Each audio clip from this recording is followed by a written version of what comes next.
राजा जनकाच्या पुढे धनुष्य उचलायच्या आधी युक्तिवाद केला.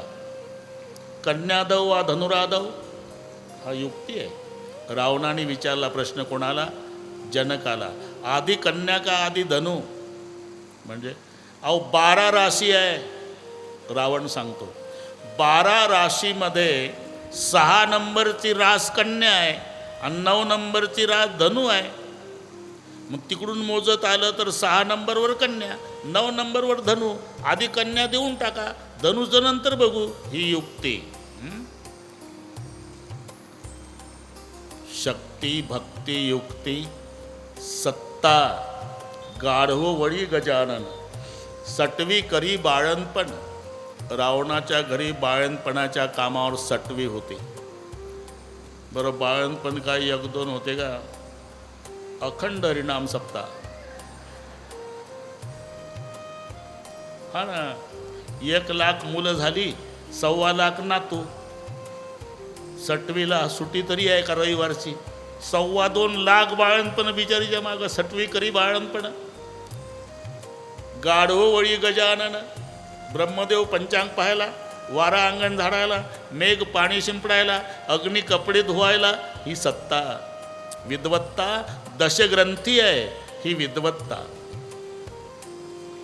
संपदा 5 लाख दगडाची, 7 लाख विटाची, 1 कोटी काश्याची, 1 कोटी तांब्याची, 7 कोटी घरं सोन्याची. 1,60,000 रुपये ज्या 10 ग्रामचा भाव आहे ते घर 7 कोटी. एक दिवस सेवकांना इकडे या रे.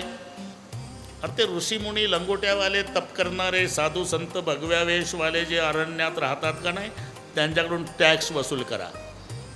सेवक आले साधू संताकडे जंगलामध्ये. आम्ही रावणाचे सेवक. कशा करता आला? टॅक्स. टॅक्स आमच्याकडे कशाबद्दलचा टॅक्स? कमंडलूवर टॅक्स आहे का रे? रुद्राक्षाच्या माळेवर टॅक्स आहे का? चंदनवर टॅक्स आहे का? का लंगोट्याईवर? मग अशा सरकारला रक्त दिलेलं बरं. साधू वैतागले.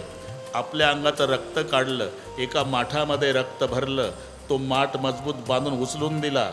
जा घेऊन सांगा तुमच्या रावणाला टॅक्स पाठवला म्हणा साधू संतांनी. पण हा माठ जिथं ठेवाल थेंब नाही पडायचा पावसाचा. आणि रावणानं जर सोडून बघितला माठ, जाग्यावर मरून पडल. आता एवढी अंगलट झालं एक प्रकरण. माठ आणला, आणा टॅक्स. टॅक्स नाही. वैतागले लंगोट्यावाले साधू. त्यांनी शाप दिला, सोडून बघितला तर रावण मरून पडल म्हणे. आणि जिथे ठेवाल तिथे पाऊस नाही पडायचा म्हणे. बरं झालं मग का? अरे एकदा राजा जनकानं मला ब्रह्मसभेत वादात हरवलं होतं. ते शल्य भोसतईसारखं. त्याची प्रजा त्रस्त करायचा आयता उपाय सापडला. तुम्ही एक काम करा, रात्री 12 नंतर त्याच्या नगराच्या हद्दीमध्ये नेऊन हा माठ पुरा. म्हणजे जनकाच्या नगरात पाऊस पडणार नाही, मला आनंद होईल. पण तो रक्ताचा माठ नेऊन पुरला मिथिला नगरीत.